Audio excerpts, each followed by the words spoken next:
Greetings, fellow investigators, and welcome back to our video podcast, Into the Darkness, where my friends and I play the Call of Cthulhu role-playing game. I'm your host, Tom Rayleigh.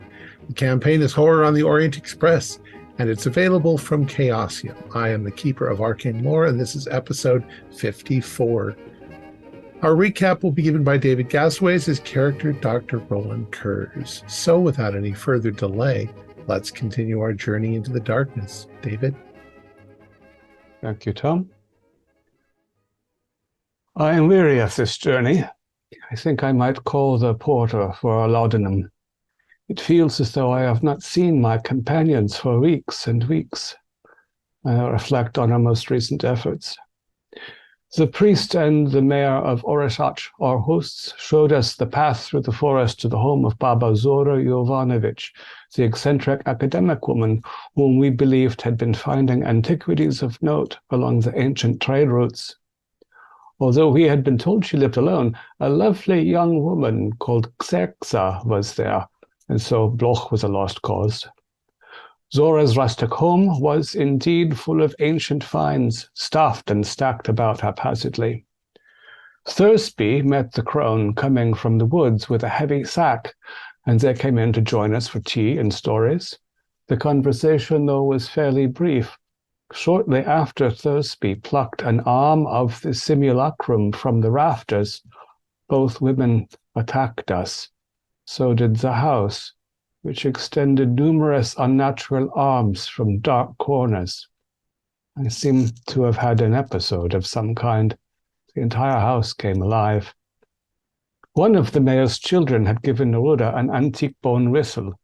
The thing shrieked terribly and shattered when he blew through it, and the blasted house itself lurched into the air, tumbling us quite far down onto the bare earth. The brambles all around hoisted the house into the air, as if the brambles were massive limbs and feet, insectile and avian at the same time.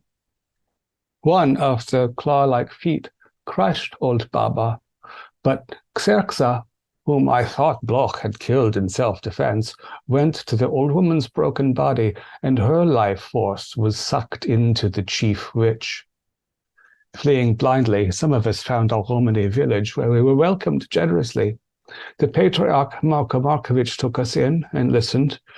He calls the thing we fought the Watcher in the Woods, and he both fears and despises it. These gypsy friends helped us to collect ourselves and continue on our way. Waiting for the train back to Belgrade from Alexandreyevich, we were accosted by a sea of thousands of black hens. The Mems Zahis, the ancient blade, drank deeply of their blood. We eventually made our way back to Belgrade and the Orient Express, catching the 8:53 train on to Sofia. In the gathering dusk, in the forests north of the train, we could just make out the figure of Baba Zora atop her galloping house, racing alongside the tracks until she fell behind at the banks of a river. The porter with my laudanum.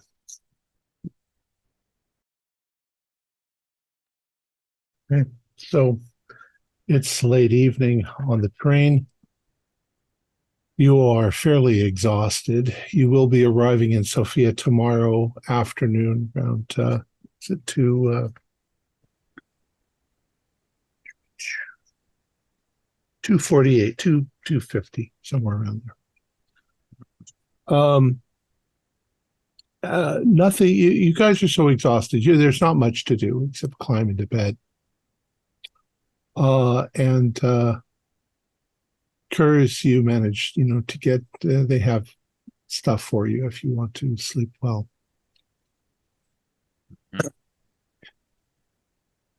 So, I want to tell you a dream that you have. Now, I want to tell this to all of you, but it's not necessarily something that you all actually dream. We'll assume that I just want you all to hear it. So imagine that it's you. At some point, you're suddenly in a room with very strange light. it's a small, boxy, narrow room, kind of long, and there are lights on the floor that sort of give a sort of ghastly light to everything. The floor itself is not flat, but kind of dips in the middle, like a water channel or something like that. And on either side of you, there's wood paneling, and there's some strange sort of accordion-like wooden objects up high along the side. The entire room is gently rocking, and you find yourself walking down the room towards the other end, where there is a petition going into obviously something else. And as you're walking, everything about it seems just vaguely familiar, but it's all wrong. Everything is wrong about it. And just as you're almost to the other side, the door at the other end begins to slide open. And it's then that you realize that somebody is coming into this room, only they're upside down. And that's when you realize that no, you're upside down. You grab a hold of the wooden petition and flip yourself over so your feet are on the ceiling, but now you realize you are actually in the Orient Express. The domed ceiling up above with the lights in it, you were completely disoriented. And as this person starts to come in, you see an open window to the side, and you leap out of the window, and one hand grabs a hold of the window's edge, and you sort of vault or flip up onto the roof of the Orient Express. You see the mountains and the hillsides. It's dark, but you can see them very clearly. The moon shining down on everything is actually quite beautiful. You walk slowly along the top of the train. You can feel the blast of the wind, and you can smell the smoke from the engine as it wafts back in your direction. And then you do another strange thing. You move towards the side, and grabbing a hold of the edge, you swing down the side of the train, precariously, hanging from the side as the landscape rushes by. And you look through one of the windows. There are people inside the room asleep. And you very gently and carefully open the window. You slide it up, and sort of twisting and going in feet first, you push yourself through the window and into the room where there are two people sleeping. And as you lean down to look at the person on the bottom bunk, it's you, and you wake up with a start. It's now morning. Mm. Mm. Mm. Like I say, you can't compare the dream, but Yeah. Mm. So who had the dream? yeah. If one of you wants to talk about it to the others won't really know what you're talking about, but it was a very strange dream. How did everybody sleep last night? Pretty well. I mean, I was tired and all, but probably tossed and turned a little. And you, Dorian? It's normal kind of sleep. What about you? I had a very peculiar dream. I was in a strange space with lighted floors, but I came to realize that I was walking on the ceiling of the Orient Express. Seemed to have quite an extensive freedom of movement. And going on the outside of the train, I entered a sleeping quarters and found myself asleep in the bed. It was as if I had entered in somebody else's memories, or Oh, some things' memories. It's very That's- strange. That is strange. Mine was just a normal sleep. You seemingly had a strange sleep. yeah. I mean, It could just be nothing. yeah. I mean, we've had obviously stranger dreams on Oh, this yes. train, but Indeed. Something mean, about none of the rest of you experiencing it fills me with some kind of strange comfort. yeah. Yes, maybe it is a culmination of everything, and your brain is just creating things. Yes, It's what I've happens. never had dreams. People speak of dreams of flying or being untethered from the ground, but I've never had such dreams, other than our experience on Mimi in the Dreamlands. This is quite a Yes. bizarre, almost a feeling of vertigo. I can imagine. There was Was my another window feeling. unlocked? No. Well, I don't know that you would lock it, but it wasn't open. But there was another feeling that sort of went with that whole experience, that whole dream. That was a feeling of kind of freedom, as if you weren't afraid of anything.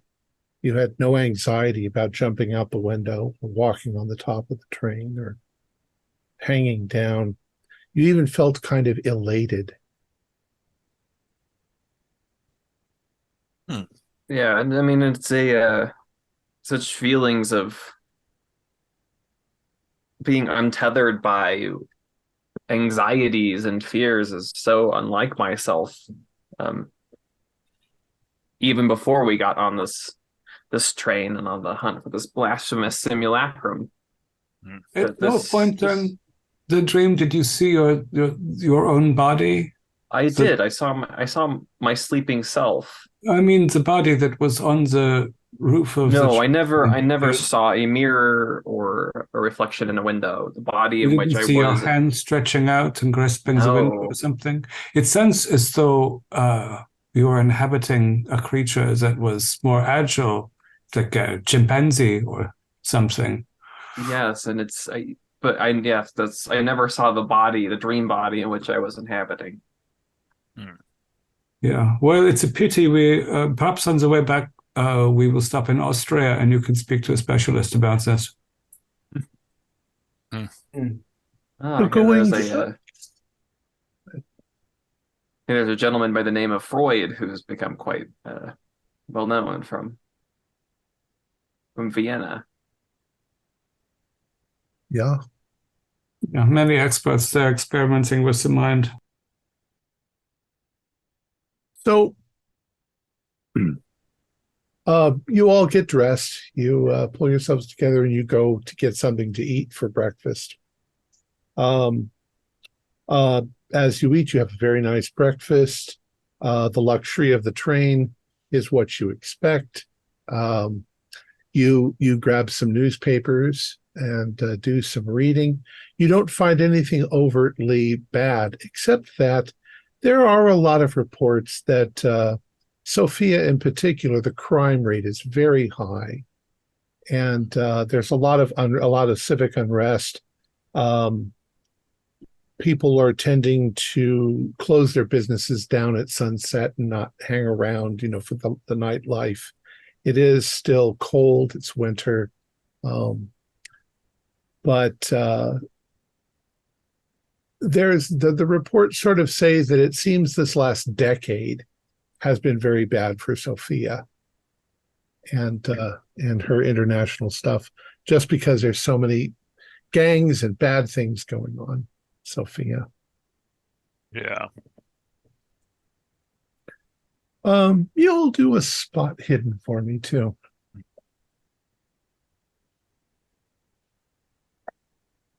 That's a regular success. Mhm. Yes, a regular success as well. I have an O2. Oh, cool. She especially will notice this. Now, the staff of the Orient Express is vetted pretty deeply.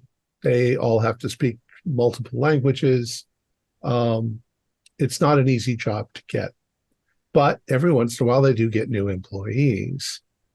And in this case, you're kind of thinking that at least one of the servers is a little bit new to it.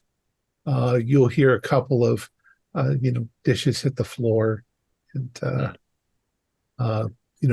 drinks spilling a little bit too much, and a couple of harsh words you'll hear quietly from the maitre d', to him, pick it up, don't,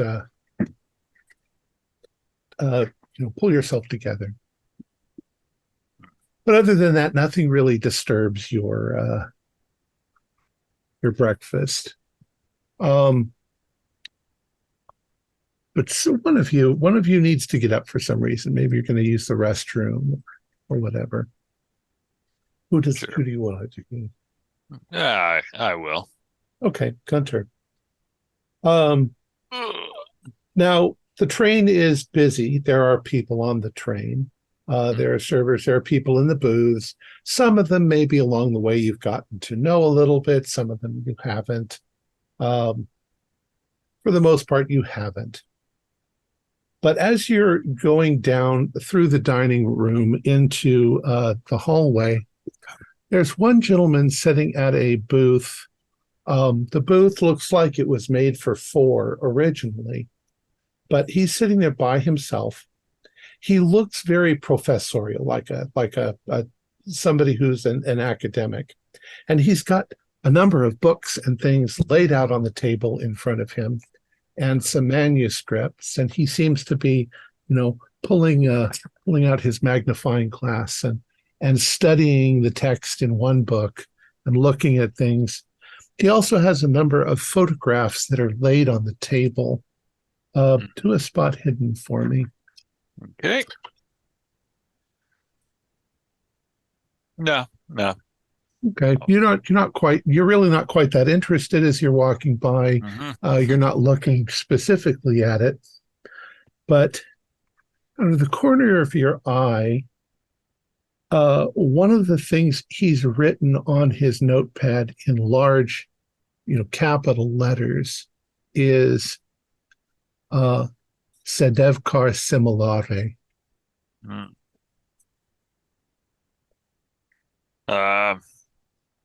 Kind of stop when I see that. I kind of look down, and I'm going to try and notice what he said. He had photos out. Mm-hmm. What are they of? Like the nearest one to me. Well, when you stop and you look down at him, out of the corner of his eye, he notices you, and he looks up at you like, yes. Goes, sorry, I'm a bit of a fan of photography myself also, and I was trying to thought I might have found another fan. No, I didn't take the photographs. No, I'm very busy at the moment. But as you're looking, you can see that the pictures are pictures of the treasure trove that you guys found in Vinkovici. In fact, they're the same pictures of the items from the tomb, the supposed tomb. Right. Okay. Yeah, I was like, oh, you didn't? Oh, well, they're quite wonderful.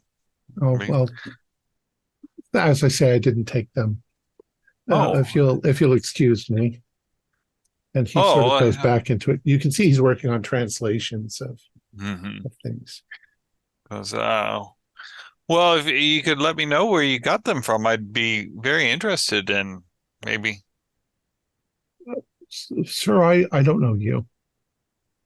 Oh, well, my name is Herr Block. Now, Block. Block, yes. Gunter Block? Oh, you've heard of me? Yes, I'm a stage magician. I Yeah, am I don't on know a about that, but oh, well, that's are you heartbreaking. familiar with Miss Yasmina Merrick? I am. Yes, a lovely woman. She was talking about you just recently. I was in Golsi. Oh, were you? Well, this is a rather fortuitous meeting. I'm at a loss. What is your name? I'm What is sorry, your I'm name? Professor Radko Jordanov. Oh, Yulanov. She did mention you. You work at the National Ancient Director of the National Archaeology Museum. Yes, yes. Um, Oh, Surprised that they're on the train together. Um, she said there were others, companions. yes, they are. I was needing to use the loo. Oh, And, well, please, you go use the loo. oh, I'll be right back. Now, you probably all notice this conversation, maybe hear it. Mhm. Mhm. So the loo is very nice. Yeah, yeah. Get my hands all washed and everything. So, dang coffee. Come, come, come back out and go, go. Yeah. So, are you headed back to your place of work?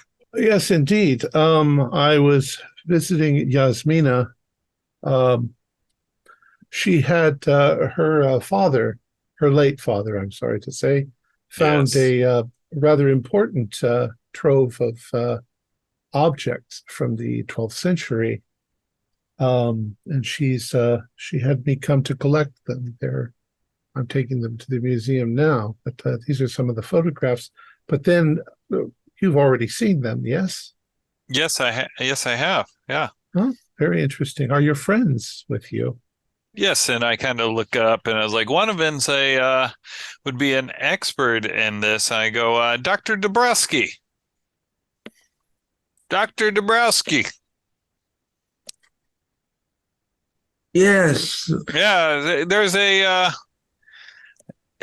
gentleman here that of expertise. He knows your friend Yasmina. Ah, I walk over. Perhaps Yes, perhaps we can all move to a larger table. no, Ah, yes, we should. I appreciate that. And then I kind of wave at the other three. So that's what you do. I don't know if there are large tables, but we'll say you all move to a larger Mhm. table and he relays this stuff out. And there's introductions all around. His father, his Professor Radko Jordanov from the what piece? Mhm. From the Museum of Archaeology in Sofia. So he says, so I've been studying this. Is fascinating, fascinating stuff. Yes. Unfortunately, the one thing that seems to be most interesting here, at least to me, is references to this Sedevkar simulacrum. Um, it's not completely clear what it is, but it describes it as a rather remarkable kind of statue. Um, Hmm. It was recovered. It says here that it was recovered from a heretic named Sedevkar, a kind of medieval wizard, if you will. What I find very interesting is I had a former student a number of years ago, you see. And he was trying to make a name for himself. And he was unfortunately caught up in something that the academic community ultimately considered a hoax. He claimed that he had purchased, while traveling the countryside, a small, or rather human-sized carved head. It had unusual properties, and he wrote a rather extensive paper on it, which he called the Jujeta Idol. Now, I don't know how familiar you are with our legends and mythology around this, but part of the traditional creation myth, not the Christian myth, but the ancient creation myth, has to do with a race of dwarves called the Jujeta that were around before before God created humans. And he believed that the statue itself was proof of the existence of this civilization before mankind. He called it the Jujeta Idol. He wrote a monograph on it. Unfortunately, it was rather badly written. It was poorly researched. It was filled with wild speculations. The academic community rejected it utterly. They made him a laughing stock. And I believe that he ultimately moved to Canada, a disgrace, and never returned to the academia at all. How did he first find this artifact that struck him as something so unusual? He said that he was out in the country and a farmer dug it up in his field and sold it to him. And what about the artifact, this particular head, made him think it was something so antediluvian as to describe a previous kind of humankind? Well, I think that it was because he couldn't identify what it was made of, that it seemed to have certain odd properties to it, that it just seemed too sophisticated for an ancient people to have made, unless they were far more ancient. Like I say, most of the academia thought that it was either a hoax that was being played on him, or that he himself was trying to perpetrate a hoax.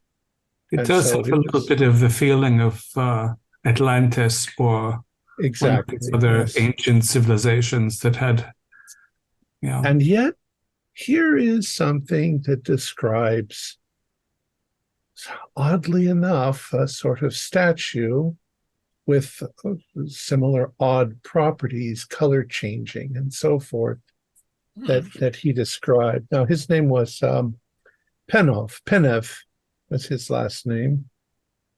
And I'm sure that I have a copy of his monograph at home. I don't have any idea where the Jujeta idol is now. I suppose it could be anywhere. If it even existed. I mean, it could still have been, maybe it was a rumor passed down. Well, no, I do think that he showed it to a number of people. I mean, he would have wanted to have it verified. But I don't know. I don't know exactly what.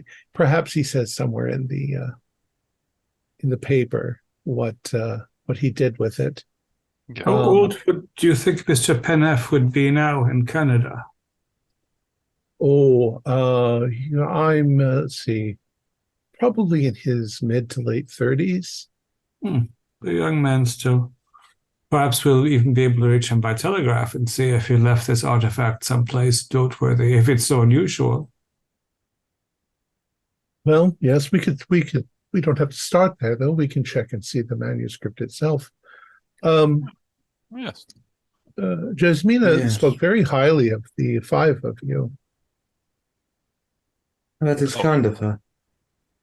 Yes, I thought very highly of her too. She's a very wonderful woman.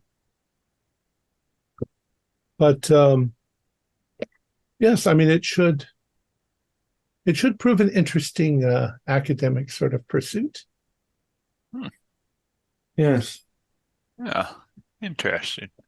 I'm sure with my academic connections, we could trace what happened to it. I should like to see it myself now because of this. Yeah. Professor Yordaf, do you have a recommendation for where we should stay? Oh, well, Sofia? yes. I mean, there's a couple of things. You look like gentlemen of the world. I would say you've got two choices. You could stay at the Hotel de la Bulgaria, which is probably the finest hotel in all of Sofia, or you could stay at the Fireside Inn, which is actually owned by some friends of mine. It's very nice, a little more secluded, a little more homey. Honestly, at this point in our journey, staying with friends of friends sounds appealing to me. We have seen some luxury. What do you think, gentlemen, is the Fireside Inn? Yes, I would feel much safer. Sounds splendid. So, Yes. I've heard stories now. You know how people will talk about that the Sofia can be a dangerous city with the crime. Have you found it that way? Is there places we should avoid? There is a lot of, yes, there's definitely some places you'll want to avoid. I wouldn't be out late at night walking about.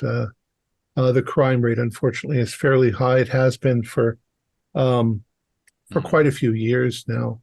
We're going through a bad spell, I'd say. What type of crime? It's just like pickpockets or full-on mugging and murder? Our police force is at full strength. From what I understand, there's been quite a few murders and robberies and things like that. That's quite unfortunate. But I'm thinking perhaps what would be a good idea.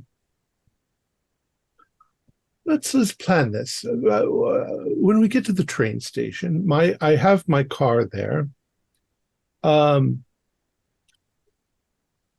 I trust you. Perhaps it's odd to trust somebody so soon, but I tell you, Jasmina gave you very high recommendations. You're quite responsible, quite good people. You can use my car to drive me to my home, and then take the car to the Fireside Inn. I can point that out where it is on the map. And then in the morning, you can come and visit me. We'll have breakfast. I'll make some breakfast, and we can see if we can have a look for this the Jujanetta Idol manuscript, and have some fun doing that. I'm afraid my house is not exactly in the most pristine condition. I have tended to collect a lot of things over the years. It sounds fascinating. But can you enlighten me at all on this? Well, I'm thinking that Sedevkar simulacrum might in fact be the rest of this same statue. And I don't know where the other pieces are, perhaps scattered across Europe in collections. But it should be interesting too. I want to roll psychology. Okay. Like in a roll psychology. I've been listening to this conversation, trying to piece together if this gentleman is a enthusiastic academic who's mostly ignorant, or if he's somebody that whose interest in the simulacrum is not so on the up and up. Dorian will also be doing that because 37. That's not worth the luck. I don't think. He doesn't quite, as much as he trusts Yasmina and her contacts, he's a little bit wary. Plus, psychology is one of my things. 10 out of 68. Okay. There's nothing in his demeanor that seems that he's lying. He's obviously just from the breadth of the academia laying on the table in front of you. He's got manuscripts in Latin and Greek and so forth that he's pulling information from. The fact that Jasmina's father in his journal said, make sure all of this stuff goes to Radko Jordanov. Yes. And it does make sense that while you were in the fighting the witch and the chickens, there's plenty of time for him to get there, collect the stuff, come back. So it just happens that you've landed at the same time. Nothing seems out of the ordinary. Okay. However, everybody do spot hidden. Just a very enthusiastic man. I wasn't too worried. It was just a check. 7 as an extreme success. That is a failure by 1, but I am not spending luck because someone passed. Extreme as well. I got a 98. I was probably thinking about Yasmina. Okay. Probably. So as I said, the train is busy. There's people on the train. You guys are sitting there talking, and it takes you a minute to realize that a few of the passengers on the train are starting to complain a little bit about the service. And out of the corner of your eye, as you sort of glance back, you notice that waiter, that newer man, what he's done is he had drinks. He set them down on the edge of somebody's table, and they've looked up at him and they've said, well, we didn't order this. He's ignoring them, and he's taking notes on a pad of paper in front of him. And just as you notice him and you glance up, he glances at you and then suddenly turns and starts heading for the opposite door. Oh, I think we should probably pick up the pace and go. Stop that man! Head towards him. Okay, you say that out loud. Stop that man. Okay, as he does that, the maitre d' is there, and the maitre d' steps in front of him and he says, what are you doing? What's going on here? The guy pulls out a knife and jams it into the maitre d' a couple of times, throws him down, and starts running for the door. You see the white, shirt of the maitre d' suddenly stained blood red, and he's like, Impostore, impostore, as he falls to the ground. And of course now there's a bit of pandemonium. People aren't getting out of their seats, but they're kind of, getting away from the aisle. What do you want to do? I'm letting Theodore go. Yeah, I'm going to go after this guy. I'm following behind Theodore, but he should go first. And I am following Theodore as well. Very briefly, the country that we're passing through at the moment, since I'm very keen on gun laws. It's probably Bulgaria. There's probably not that many gun laws. However, you're in a small, narrow space. Oh, yeah. I just want to make sure, if I accidentally have to kill the guy, I just want to... Accidentally. Yeah. There's people. You just want to make sure you don't hit somebody. I'm not making that my first choice. I'm after him. I want to trip him up. Okay. I'm going to take one of my mini hankies and try and staunch the blood of the maitre d'. Trying to help first aid on him. What did you do first aid on him?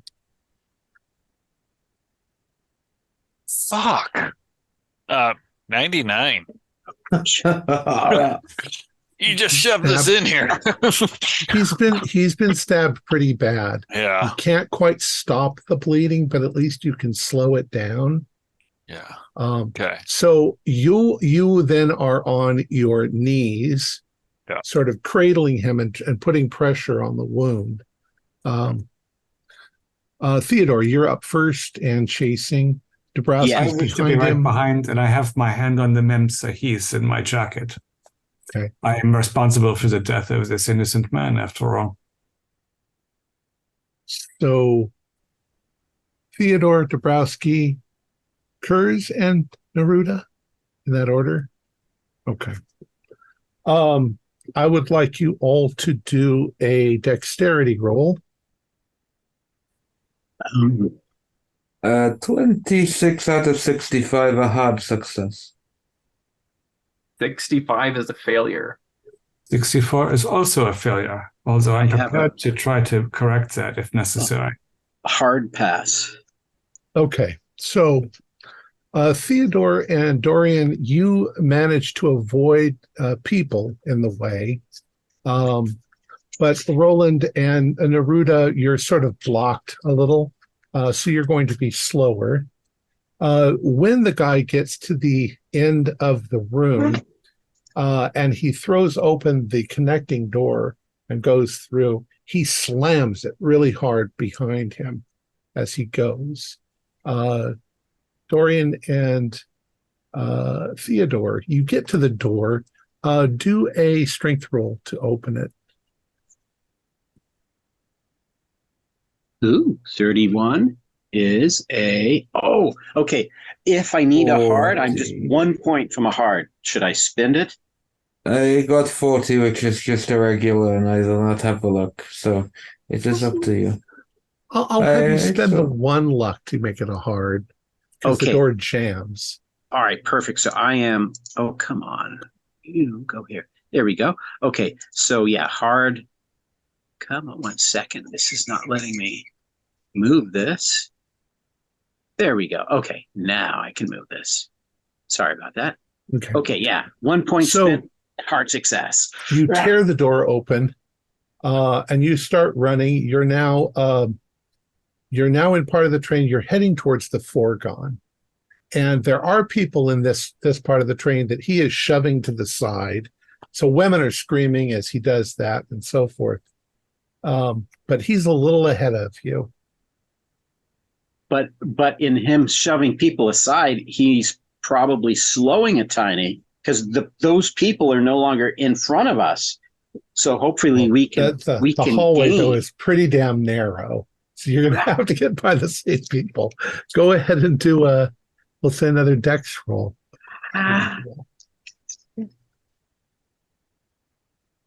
Oh, dirty bunnies. 96. That's a bad failure.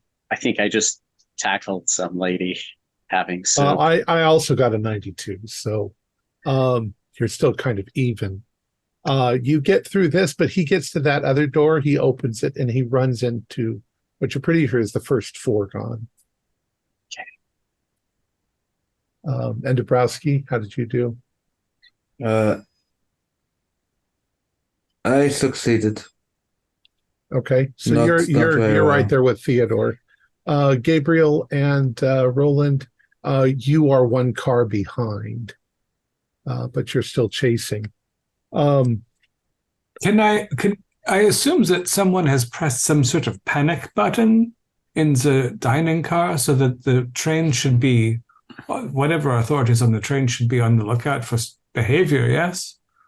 It says nothing about that in here. I'm not sure that system existed yet, but at the moment this is happening so fast that I'm sure it did exist, but it's happening very fast. So he gets to he opens the door to the foregone and he runs inside. Once again, do a dex roll for Theodore and Dabrowski. Ooh, there we go. Okay, that is 35. It's a standard pass. It's still a regular success, 35. Okay. As you open up the door, what you see is that he has a kind of a satchel, a backpack. It's made out of red cloth, and he is stuffing his notebook into that and attempting to open up the door to the foregone. But as you open the door and you see him, he reaches up and he grabs a fire axe off the wall and he throws it just in your general direction. If you want to try to dodge. Oh, yeah. Is there anybody in this car, or is this No, mostly this empty? is all boxes. Oh, yeah. Okay. I'll dodge. Yes, definitely dodging. Oh, yes. Well, I had been succeeding too many rows, so a 99 was inevitable. Oof. No. I got a 19. So how did you do, Thurston? I got a 13 dodge. I did a matrix Okay. special. You dodge out of the way, and Dabrowski is like, and the axe hits you. No. And it's going to do 2 points of damage. Whew. So maybe it just cuts into you a little bit, but it hits pretty hard. So it knocks you back. And he's starting to open up the door. So now you're getting the blast of the icy cold air coming in. Oh, no. Well, he's got to be center mass right in that door to make use of it. And he's kind of kneeling down. So yep. Yeah. He should not have thrown an axe at my buddy. okay, go ahead, fire. Please be spectacular. Don't be evil. Don't be evil. Come on. Ooh, 40. 40. Hey, I think that's a hit. 40. Wait for it. Hey, that's a hit. Okay. Go ahead and roll damage. Your gun. Okay. Ooh, 7 plus 2 is 9. Chikapoom. Okay. You hit him, sort of center mass. You can see the blood splatter, as you hit. He rolls sideways, and you're probably still running forward now as he's there. I will close, super fast.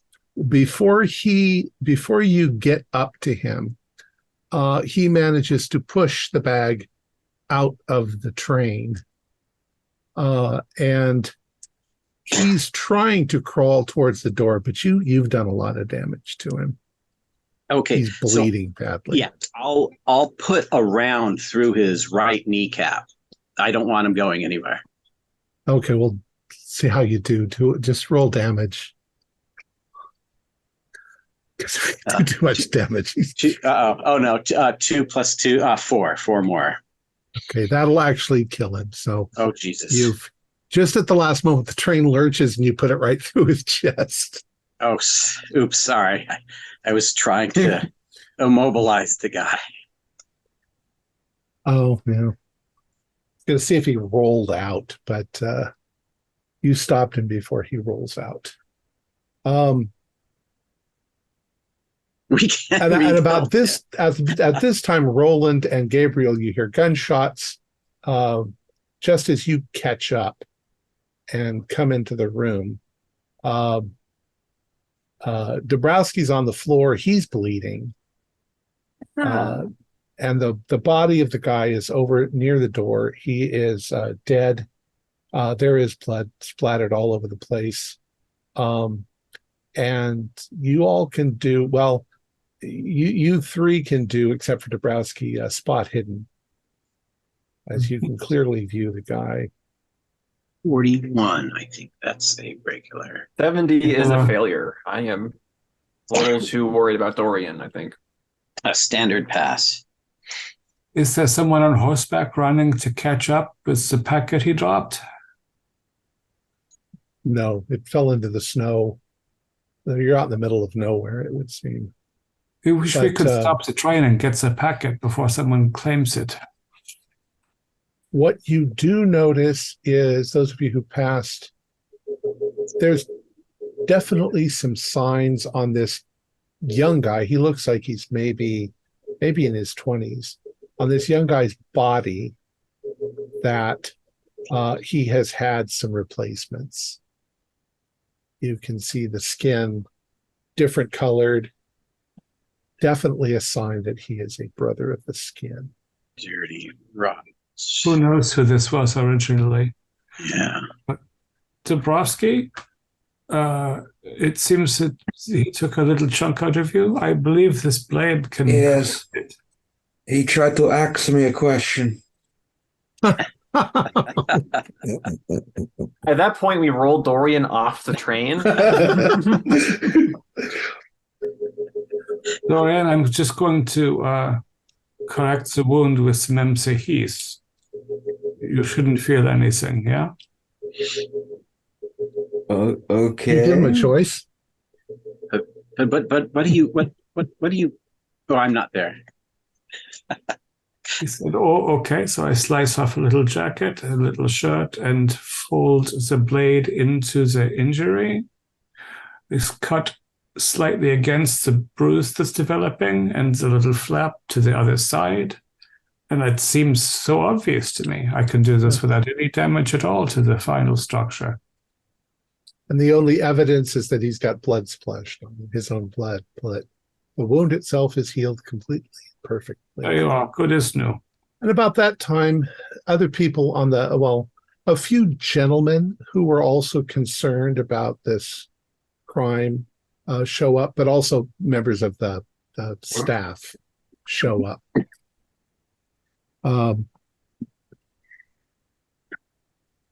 I'll truncate this a little bit. What you find is that after an investigation, that someone got on. This is sort of what you're talking to the other people. This guy was new, but he got on. You think he got on somewhere in between, Belgrade and Sofia at one of the short stops, maybe with the police or the border inspectors, and that he doesn't match the description of the kid that was supposed to get on. Further investigation shows that you find another body. It's in one of the restrooms at the end of the train, and that the young man there, who's been stripped of his uniform, that's what this guy was wearing, has one of his hands removed.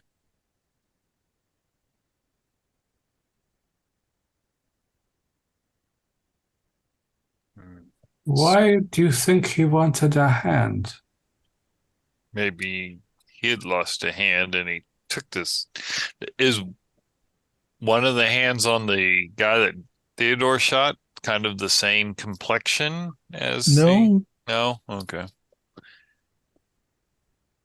No, but Fingerprints of some kind? It looks like he murdered the kid, took his uniform. Yeah, but I mean, we saw what they were capable of in the cave. Yeah, they're monsters. I mean, who knows what dark magics they could use to animate that hand for some nefarious purpose. So one person that's really shaken by this whole thing is, of course, Professor Jordanov. I mean, he was right in the middle of telling you how dangerous Sofia can be, and he never thought that could extend onto the train. But here's some imposter stabbing the maitre d'. We'll say the maitre d' lives, though. Oh, good. Thanks, me. And so nobody else is dead, but there's not really any reason at this point to stop the train. But you do pull into Sofia later that afternoon. By the way, you guys are all commended. You guys obviously were trying to stop this fellow. But they do inform you that the police will want to ask questions when you get to Sofia. Obviously. Yeah. So do you want to do anything before Sofia? Can we mark like on a map somewhere, like roughly where that bag was tossed out of the train? You're not really sure it could be anywhere. If you try to calculate time, speed of the train is changing all the time. You're not really sure, but Dorian, you said the bag was red? I wonder, they could never find it either, unless perhaps the bag is made also of some fez or something that they can have a relationship with. Otherwise, endless Yes. mountains in the snow and the train tracks. But it I takes think them some time at least. I think it'd be highly unlikely because it could be anywhere. You have a big search radius. It would be difficult. Very.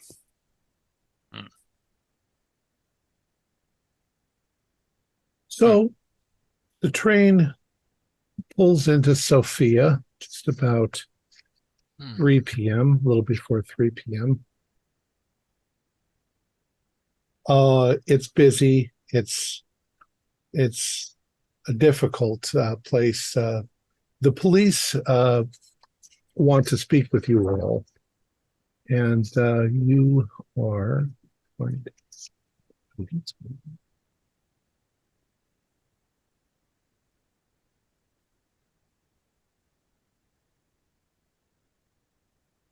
Gentlemen, my story is that I saw some blood on his sleeve, and that's why I said, "Stop this man."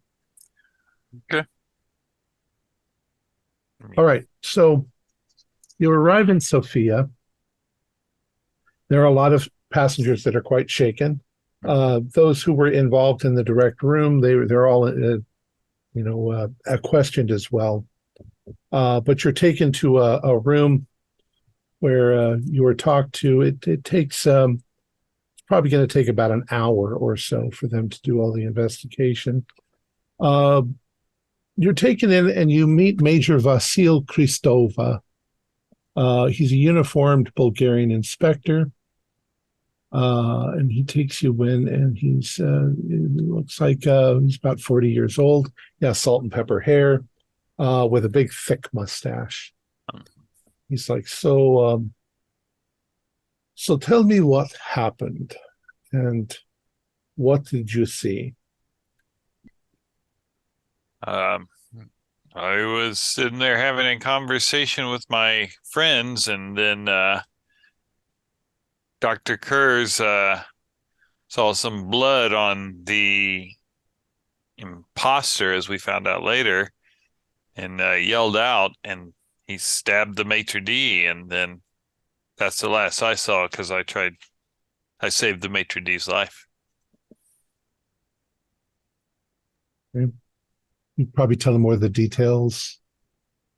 I'm sorry, Mr. Christopher, I don't, what your title? I should call you sergeant or inspector or? I am Major Vasil Major. Kristova. Yeah. Major Christopher, yeah. The fellow had seemed strange.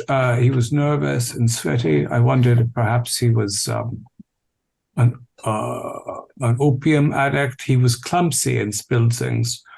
But until he leaned suspiciously toward us in the dining car, I hadn't noticed he had a streak of dried blood that he had attempted to hide by running the collar of his shirt.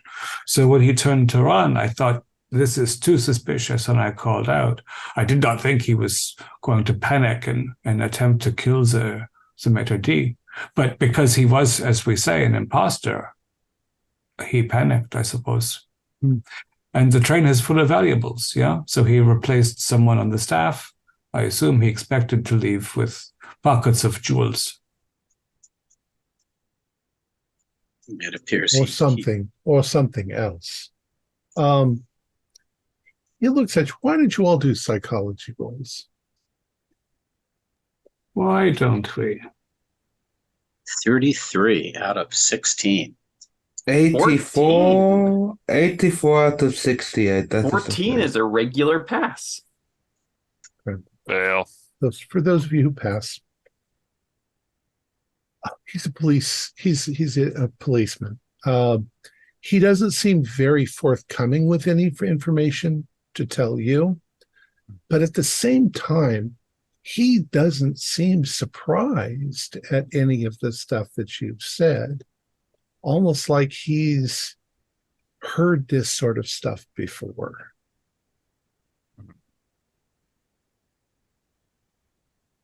Especially when the concept of somebody getting their hand cut off. He doesn't flinch. as if he's heard that before.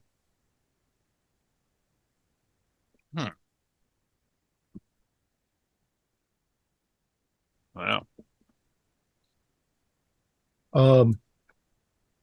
He says, "Well, I'm sorry that you were exposed to this sort of thing.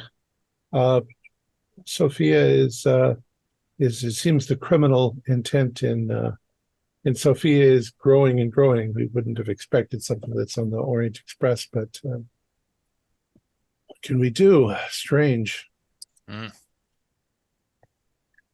yeah, trying times, but Well, I'm afraid it's not exactly unheard of. It's not something that we publish in the newspaper, you understand. of course. But do you mean something about the hands? The book says do a persuade roll. Do a persuade or a fast talk roll if you want to. 04. I am not very persuasive, but Nice. that will certainly be an extreme success. As you talk with him and you tell him these things, and your own experience and expertise sort of manifests, in the way that you talk about this, he sort of lightens up, and he looks like he trusts you. And he says, well, it would seem that in the last 10 to 12 years, there has been an upswing in violent crime. And we've noticed that I've noticed similar crimes before, murders combined with mutilations and body parts being taken as trophies. These crimes are also connected with disappearances and kidnappings and things like that. So it is not only property crimes, but these very personal crimes. Yeah. The And trophy of a body part. What you can't display this anywhere. we think that it might be a brutal group of white slavers. That's one of the working theories. In any case, we've sort of given them a nickname, the Butchers. Yes, these sort of crimes are quite odd. Now, because the hand was missing, that's why we're kind of thinking that this might be the work of the same group. Do these butchers have a particular modus operandi or rationale, or do they have some insignia that they can be recognized? Or so far, we haven't really found any connectivity. People will go missing. Later on, they might show up dead, but mutilated with body parts missing. It's unusual. We thought perhaps mafia, but it's too regular. There's too much of it. Occasionally, the mafia might want to send a message, but if you do it all the time, it's not really a message, is it? No. Some of these people weren't even robbed. They were just captured and mutilated. Seems pointless and horrific. Is there a part of town where this is happening more often? We'd like to avoid that part of town, obviously. Well, it's happened all over the place, but he gives you some specific areas that are, low, not very well kept up. You should avoid them. But have you found at some point a cache of these remains? No, For example, after a raid, you see there's a barrel that has body parts in it, or did they throw them in the river after, or what do you think? We haven't found the body parts. That's the other weird part of it. That they must be keeping them or doing something with the body parts. It's gruesome. I'm sorry to. I know it's rather gruesome. You seem open to understanding. I'm not exactly well appreciated in the precinct because of my investigation of this, but I'm sorry that you were exposed. Thank you very much. If you see anything or hear anything, unusual, please, report it to the police. Yeah, thank you very much for your candor, Major. We will speak to you again if we should see something so unnatural as this. Excellent. Well, thank you. So that's taken about an hour or so to go through. Yeah. Dr. Jordanoff was there as well, though separately from you. After it's over, Dr. Jordanoff is absolutely exhausted and he's eager to get home and get some sleep. So he takes you to his car, and the plan is that you will drive him to his home, and then you'll keep the car and then come back tomorrow for breakfast and look for the thing. But he's quite shaken. He seems like a extremely intelligent man, but he's not used to any kind of excitement. So he's, he'd rather not be involved in murder and mayhem. It's a reasonable man. Okay. And so that's in fact what you do. You take him to his home. It's a very nice home. You don't go inside. You drop him off. He's given you on the map exactly where to go, and he's phoned the Fireside Inn early to make sure they have room for you, which they do. So it's probably about 10 p.m. by the time you finally get to the Fireside Inn. It's dark, but you park the car, you go inside, and they are very, very wholesome. They're very, it kind of reminds you like in Vinkovici, the lodge that you stayed in. The people are very helpful, very friendly. At least somebody sort of, speaks English. And you are put up in rooms for the night. And you're also exhausted. Oh, yeah. Well. So eventually you go to bed. Unless you want to talk about something, we'll go to bed before you go to bed. I suppose the obvious question is how they knew to have a spy on the train. And how perhaps the fellow was following Jordanov? Could have been, yeah, because they were following Yasmina's father, and then I'm sure they were, when he was murdered, followed her, and she made contact with him. We are counting upon staying a few steps ahead of them, so I can only hope that the notebook is lost in the snow. But he might have described us all. He certainly should have gotten your name, Hembloch.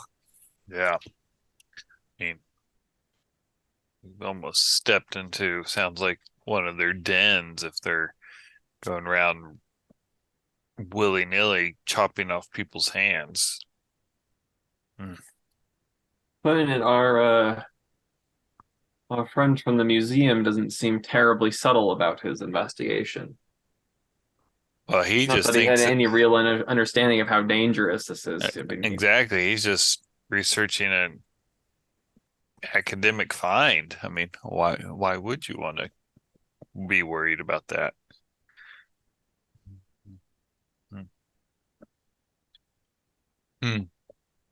Yeah, indeed.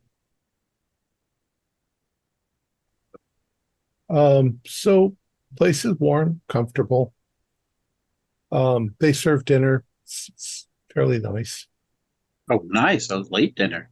Very, very accommodating. Oh yeah, they'll make sure that you eat. Excellent.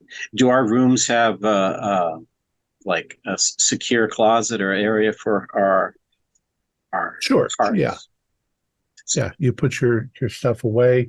You make sure that everything is nice and safe. You all eventually bed down for the night. Are you guys going to share rooms, or do you want separate rooms? Or do you want a couple of different rooms? I always share with Theodore. It's our routine now. Oh yeah, Okay. yeah, that's perfect. And Loch Neruda and Kurz. I mean, there's 2 beds in the room. Sure. Okay, good, because I have room for my torso next to me. So, I mean, I don't mind sharing a room. Dr. Kurz and I have. Yeah. I think everyone should at least be sharing or joining a room in case there's trouble in the night. Yeah. We'll say the rooms are adjoining. Okay. Okay. So somebody, if there's 2 beds in a room and there are 5 of us, each one person's on their own. There could be a comfortable couch. I've after all this trouble with my leg, what's your own bed? Since I yeah, I'm a large man. A couch is not ideal. So Morgan's by himself. I mean, Dr. Nervin's by himself. All right. Morgan's by himself too, but that's another matter. Anyway. Oh. No, you're with all of us. All right. So eventually you all fall asleep. I would like everyone to do listen rolls. Come on, dice, one time tonight. Oh no, no, 84 out of 40. 81. 55.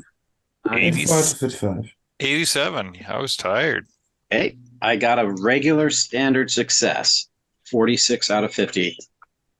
77 is a fail also. So the only one who passed was Stu?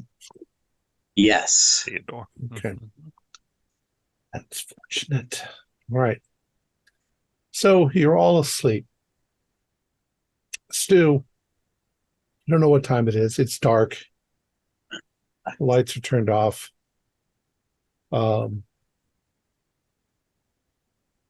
You hear something. Sounds like this is 1923. It sounds like a rat running across the floor. Okay, something small. Somebody running across the floor. In my room? Yeah. Okay, well, I'll turn on the lamp next to me and sit up and try to see it.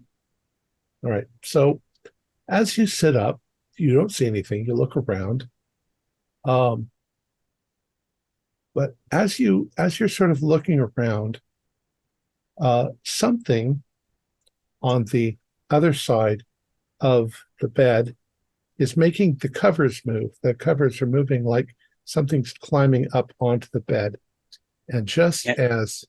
It's not Dorian, is it? Just as you... No, it's not Dorian. Just as you look over, a severed hand that is animated leaps up onto the bed and comes crawling very fast at you. Oh. Do a sanity roll. Oh yeah, it's my good old hunting knife time. That hopefully. Oh, 28. I'm loving it. Meanwhile, right next to Theodore, I am fast asleep. Oh. Right next to Theodore, Dorian, you are fast asleep, and there is a hand running up your chest, and it is about to go for your throat. Oh, yeah. But Theodore, you see the one on your side coming at you. Ooh, oh my God. It's a commando strike. Do you call out? Oh, yeah. Yeah. Okay. When you Dorian! call out, Dorian wakes up. However, the thing leaps and grabs a hold of Dorian by the throat and starts to squeeze. The rest of you do listen rolls to see if you hear Theodore yell. 83. I'm still sleeping away. Don't make so much noise, Dr. Kurz. 60, 64. Okay. So although you remain asleep only for a few moments before something in your room leaps up, grabs you by the throat, and starts clawing at your throat. You wake up in horror to find a severed hand attempting to choke you. What the fuck? We will go in Duck's order. Stu, you're first. Oh yeah. You have the initiative because you saw it coming. Oh yeah, I'm gonna grab the thing and take the knife and just stab it through the hand into the desk. Okay. Is my goal. You all need to do sanity rolls. Yeah, 42 is a pass for sanity. Is it 1 point for a pass or 0? 1 point for a pass, 1d4 Oh, for a fail. I got an 03 on my sanity. Very good. You guys are getting Dorian's used like, this to is these just another weird things. Tuesday. Well, I am at 28 sanity now, so you know. I failed sanity. You said 1d4? I failed, but I 1d4. only lost 1. 3. Okay. So, Theodore, you are going to attempt to stab it. Oh yeah. Just grab it and then just holding it down wherever I can. I'll just start slowly putting the knife through the hand wherever my hand is not. Okay. Do a dex roll to see if you can keep a hold of it. Sure. As is usual in these kind of monster movies, that hand seems to break the laws of physics as far as leverage and stuff like that goes. I've got a 35 out of 75. I got a hard. You hold it down and you're going to jam the knife through it. And when you do, it doesn't stop. It's trying to claw its way up. Meanwhile, suddenly Dorian yells out because he's being choked by this thing in the bed. What do you do, Dorian? I'm just gonna try and pull it off me. Okay, go ahead and do a brawl. Oh, Jesus Christ. 3 zeros will not help me here. Okay. Punching yourself. When you do this, you're obviously scared, you're breathing hard, you'll probably yell.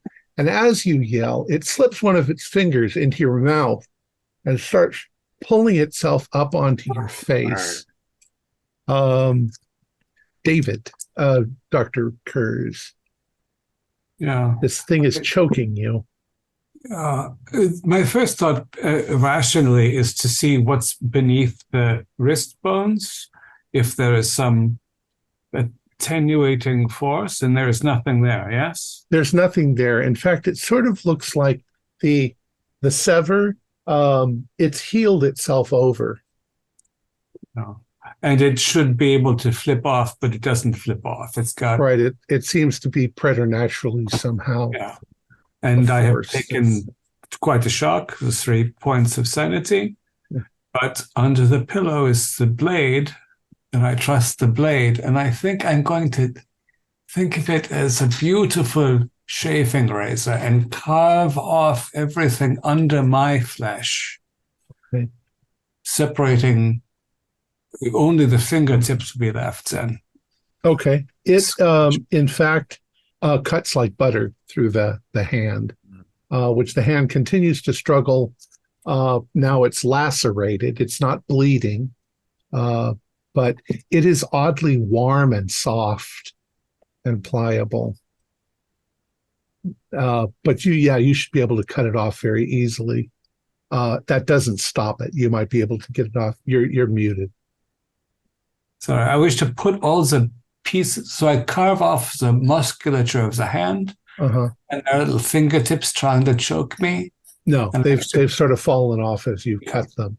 I wish to put all the parts into some box and see how long they continue to animate. Okay. Meanwhile, right across from you, though, Gunter is also being attacked. Yeah. I mean, I think it's pretty natural. You feel someone choking you, you're going to try and grab it. Okay. So, wait, brawl. Yes. Okay. I have not rolled under 50, so that's a fail. Okay. Once again, although it's trying to choke you and using its thumb to put pressure, its fingers reach up and force themselves into your mouth. You try biting down. You can do that in your next roll. Yeah. And Gabriel, you wake up with this thing attacking you, and you are all alone in your room, rolling around with it. What do you want to do? I want to pry it off me, I guess. Okay, go ahead and try. 54 is a fail for brawl. Okay. This one seems to run itself down your arm, and you find that it's holding your hand down onto the bed. That's when you notice two more of them falling down the chimney into the room and scrambling towards the bed. You can do another sanity roll. Oh, fuck. 16 is a pass for sanity. Okay. You just take one. Let's jump back to Stu, to Theodore. All right. You stabbed one, but it is continuing. You think that if you pull the knife out, it's just going to run away. And Oh, yeah. My plan is to leave the knife pegged through the hand into the table. Now I'm going to go over to help Dorian. And as you do that, you notice a couple more hands drop down the chimney into the room. If you've left the fires are probably really low, but the hands don't seem to mind landing in the fire. Okay. They just roll out and they start coming at you.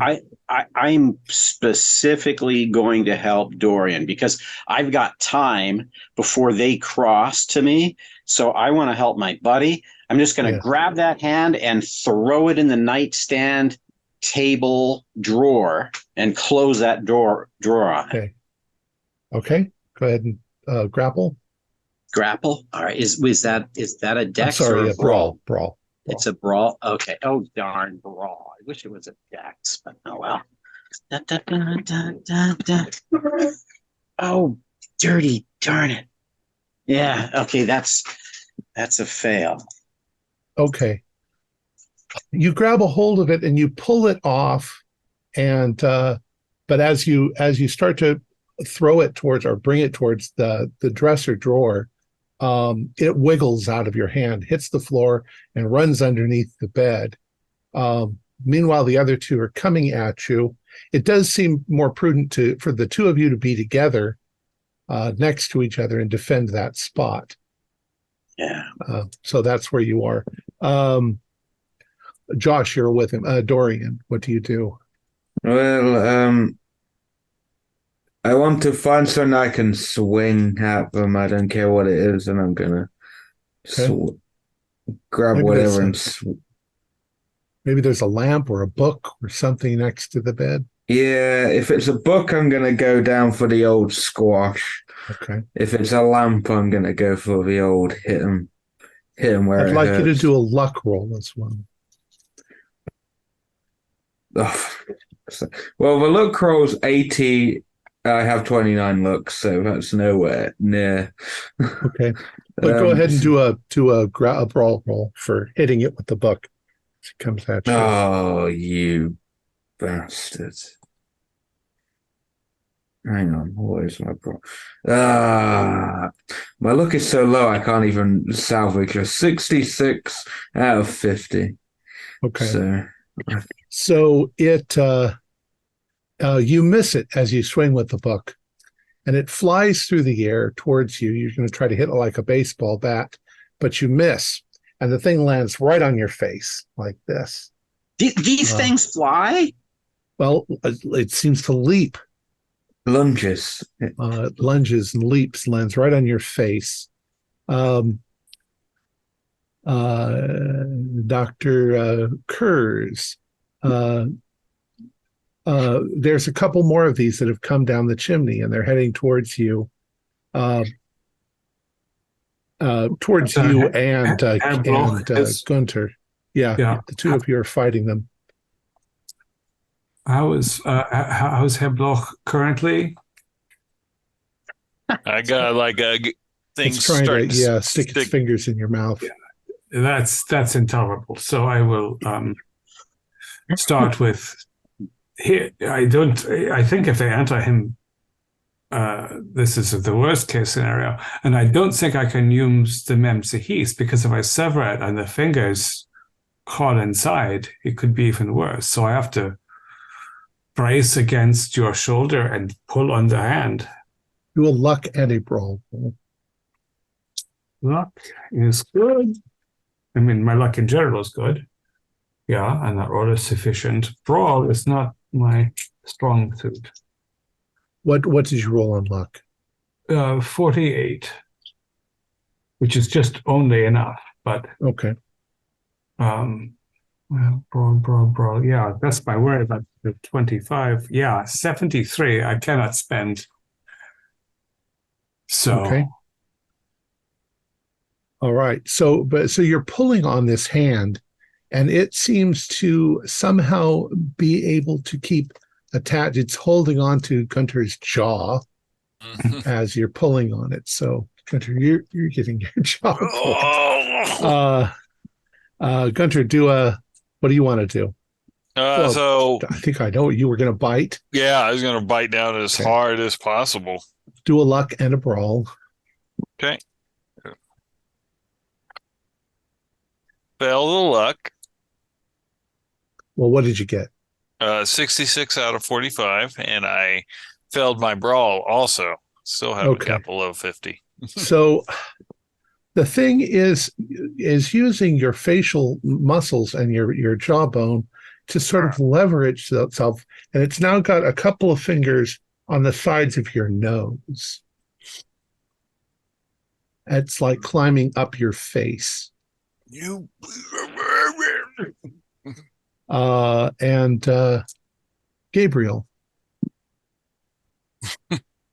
what are you going to do? So one of them is like trying to hold me here. Yeah, and the other two are climbing up the bed. Yeah, they're coming. My one thought is to try to wrench free and run out into the hall. Okay. Go ahead and, if that's what you want to do a luck roll and a brawl roll. Oh my god, 85 and then an 18. So the brawl is a hard success. The luck roll is a failure. Okay. You manage to roll over. Your hand is still sort of pinned to the bed. Once you get your feet on the ground, you are able to use a lot of leverage to wrench your hand away, and sort of start heading towards the door.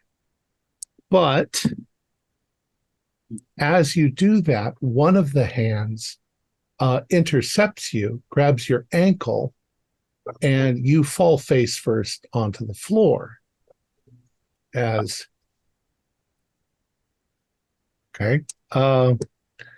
Gunter, you and Josh, you and Dr. Dabrowski are now being faced by three more of these things that are climbing up the bed, and they're attempting to attack you.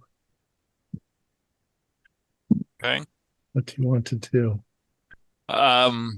Wait, this is Stu, isn't it? Didn't we do? Yeah, Theodore's. Yeah, you did mine. All right. The hand kicked my ass. So it's me and Theodore.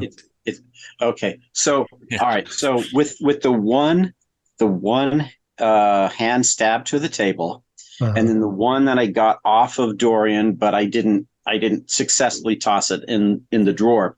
So my next goal is to grab my pillow and yank out the pillow so I have a pillowcase, and we're going to start collecting hands. Okay. So if hopefully that's do a luck and a brawl roll. a luck and a brawl. All right. Tell So me the what the luck. luck is. Ooh, the luck is an O2. Okay. Your brawl. So now brawl. So was the luck, I guess, to get the pillowcase out, and now I haven't now told we're- you yet what the luck Oh, is okay. for. we're gonna try. Da, da, da, da, da, da, da, da, da. All right, let's see. Hey, 15. I really brawl the thing. I Right. think I got my first one in the bag. So yes, in fact, as one of them leaps towards your face, you catch it in the pillowcase. You close the pillowcase, and it is violently trying to get out. Not all of these things really have fingernails, as it were, but they're not necessarily, clean cut fingernails. So they might have a little bit of a tear, trying to tear at the cloth. Yeah. It'll be a while. Got 1, 2 Dabrowski. down. Yes. Well, one leaped in at me again, so I'm gonna try and deal with that one. Okay. One of them landed on your face, didn't it? Yeah, the one that launched towards me. Okay. Probably want to try to get that off your face. Yeah, that is what I'm doing. And then I want to squash it, but I need to worry about face first. So do you want me to do luck and then brawl? No, just do a brawl. Oh, that's a good roll. 26 Okay. out of 50. Irregular. You managed to pry up a couple of its fingers. And it's not just holding you. It seems like it's after something. But you pry off its fingers and keep it from doing anything, but it's struggling pretty hard with you. But you manage to keep it. It doesn't. It's hard to throw it away, but it's right there. But you're fighting with it. David, Roland.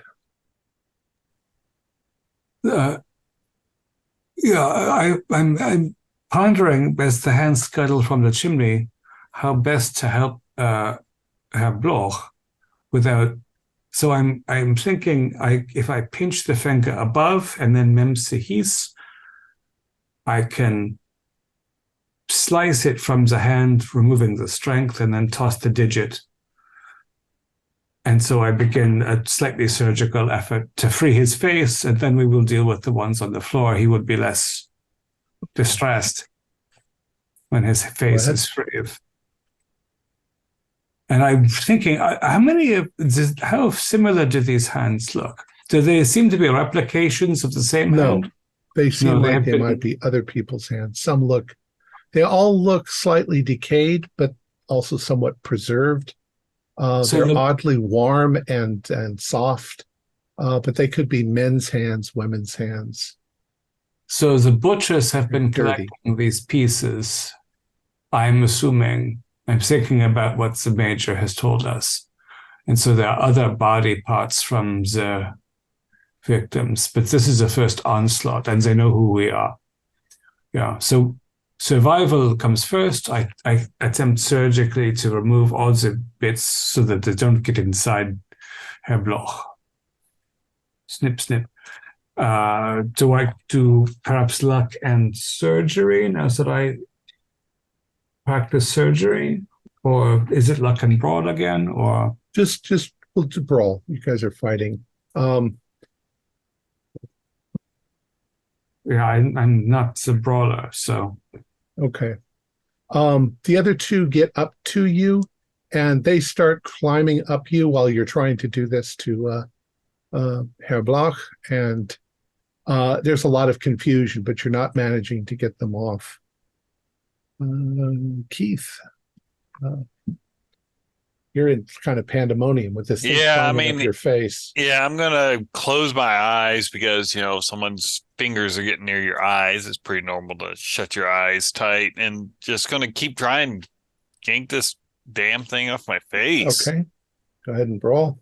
Come on, dice. No. Okay. So, in fact, you do close your eyes because this thing is scrambling across your face and you're trying to get it off. And that's when you realize that the fucking thing is trying to dig in to the side of your eye socket, and it's managing to dig in.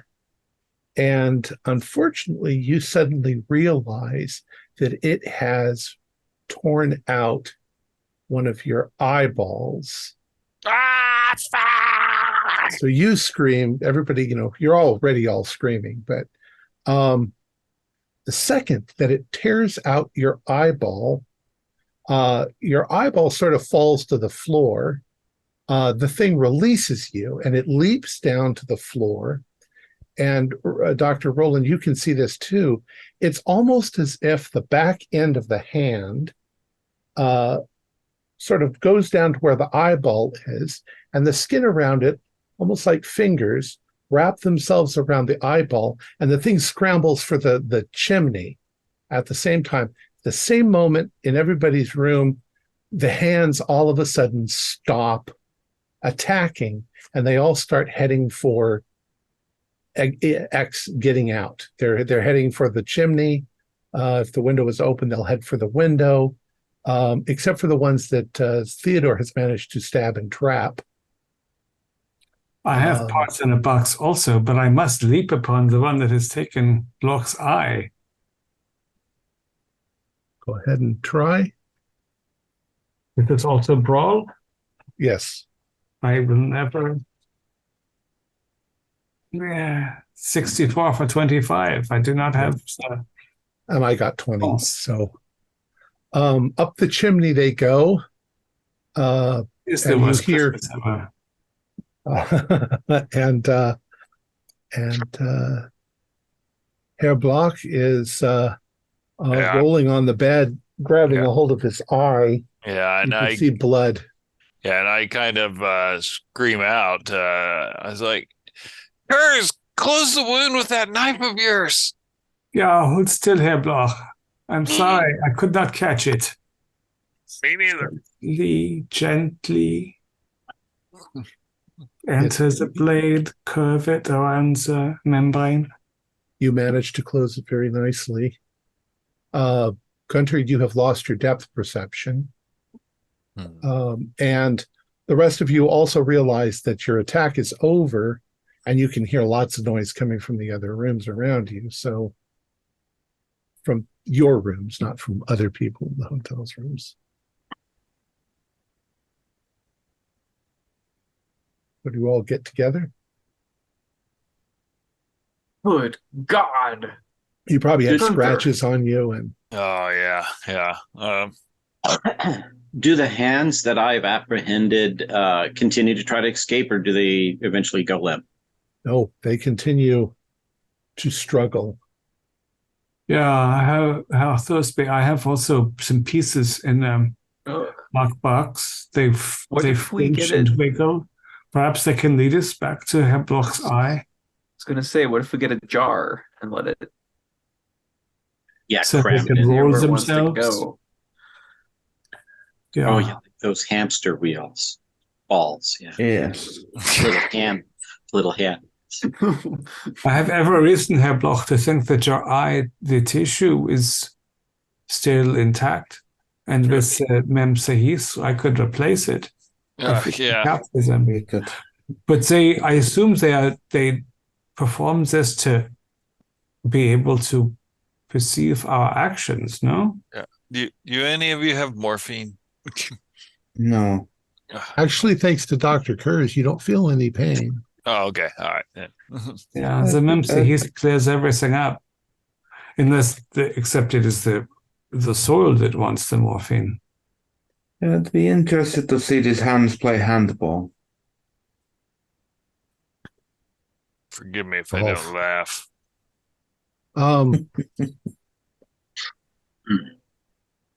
So you're all traumatized, obviously. Yeah. Do I take a sanity roll for having my eyeball? Yes, you can do sanity rolls. Yeah, I'm afraid I must also very Especially since you do recall the text you read about the knights during the crusade and the priest who had his eye stolen. If I had rolled this O2 when they were mauling you, I could have saved your eye. And what happened to the priest? I failed the Sanra. I failed also. Oh, 1d4. 9 is a pass. 1d4. One if you passed.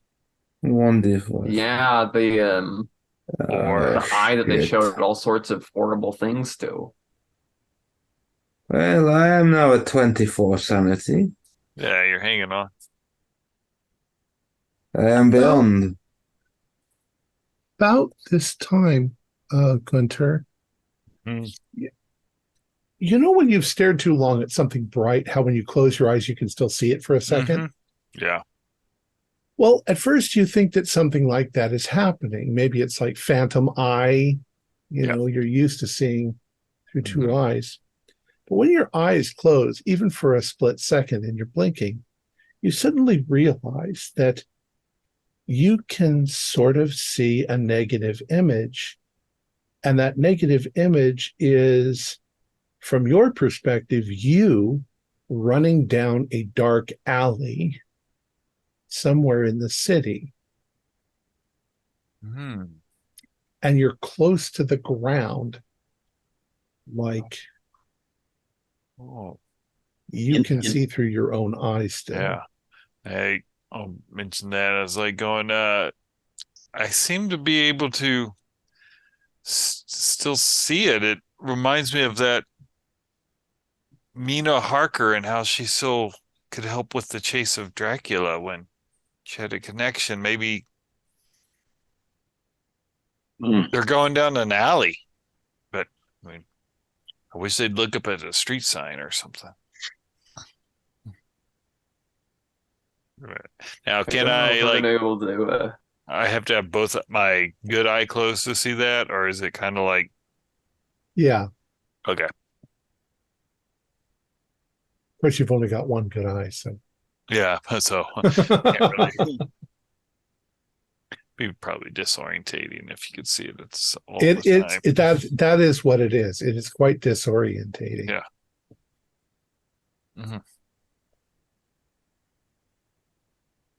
Well, hopefully. So you guys are obviously in shock.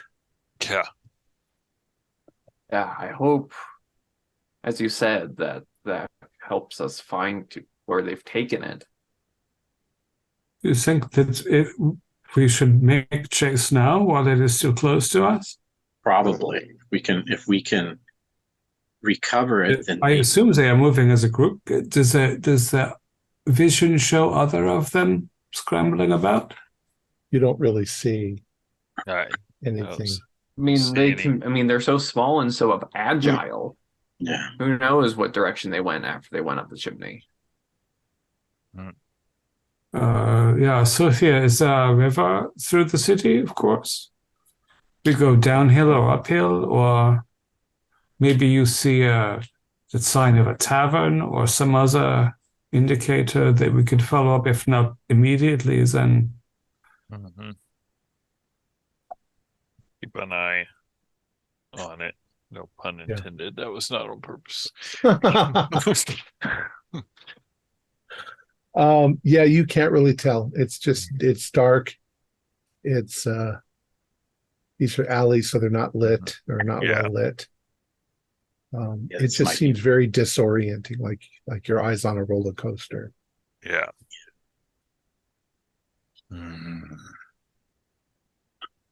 And what do you want to do? It's probably, we'll say it's about 4 a.m. Frankly, I probably want to drink after a traumatic experience of. There's probably alcohol in your room. Yeah. Wow. Yeah, I don't know even if it is a good idea to go after it because it's at night. It's already a dangerous city, regardless of these hellish hands running about. and just a handful, well, actually, just a few of those hands. Sorry, just a few of the hands really pushed us to the brink of defeat here. Yeah, it seems maybe we wish to seek out the butcher and surprise them in their own place. But does this mean we must leave Herr Bloch behind? Because if he sees through them and they see through him... Well, I mean, I don't know if they can see through me. It doesn't. It's Maybe the only none of it logical makes- reasons they would take your eye and leave us alone, yeah? So they Yeah, can spy on us from within. none of it makes sense. Yeah. Well, we just have to get him blindfold. And get a eye patch. And I don't want to walk around with a empty socket anyway. I mean, just get an eye patch to go over it. But I mean, I if have they're to seeing say, through it your looks good very nice. eye, we just need Mhm. to True. Yeah. blindfold both the empty socket and the working eye. Mhm. The way Dabrowski does. Except if you walk around like that. See no evil. Be like, yeah. Mm. Ugh. I think we must decide whether we wish to follow Jordanov or attack the butchers beforehand. I don't think we can do. I don't think we want to lead the butchers to Jordanov in his research. Yeah. No, but what I'm worried about is that we don't go and read the paper that Jordanov has, the butchers get to it, and then our one lead is gone. I mean, as much as I'd like my eye back, I'd rather get this head and get this over with. Dismembered hands kicked our ass. What's our best shot against? Did not the priest from the 1200 story did not they had a missing eye, right? There was a priest, there was the madman who had his eyes stolen. Yeah, but then And one was replaced with the demonic eye. but after wasn't it 3 days the head exploded? You're not helping. I'm just trying to piece together what we will certainly try to recover Gunter's eye. We cannot leave it in the hands. God, we can't leave it with why hands? So many metaphorical. I'm that English use hands. Damn it! going to pour another drink. All hands on deck. We must immediately get our fingers around the chokehold. Has it in their clutches? No, their grasp. I mean, to keep an eye on it, definitely. Yeah. Well, what you do remember from the story is it seems that it works both ways.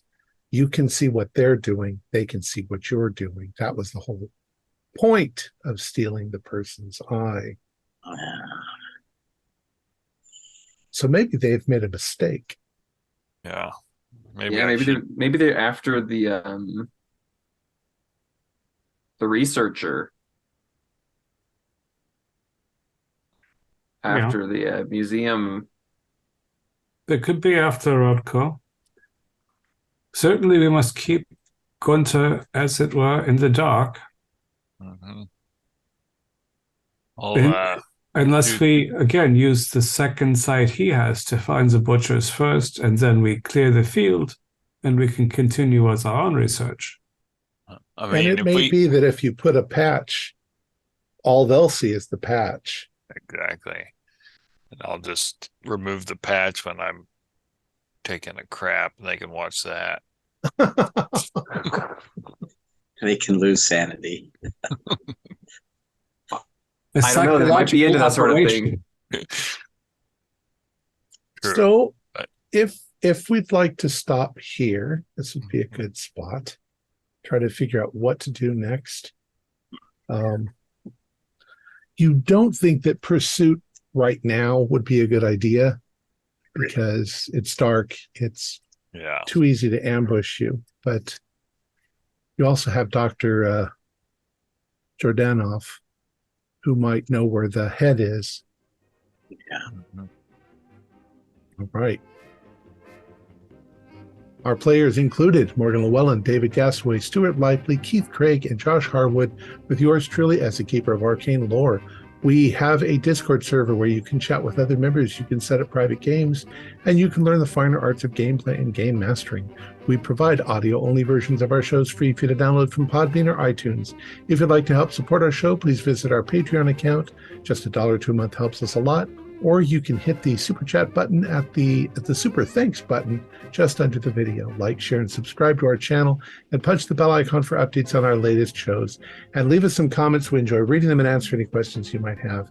This is Tom Rayleigh, together with all the members of our gaming club, inviting you to journey with us once again into the darkness for another adventure into the universe of H.P. Lovecraft and the Call of Cthulhu role-playing game. Until next time, good luck, good gaming.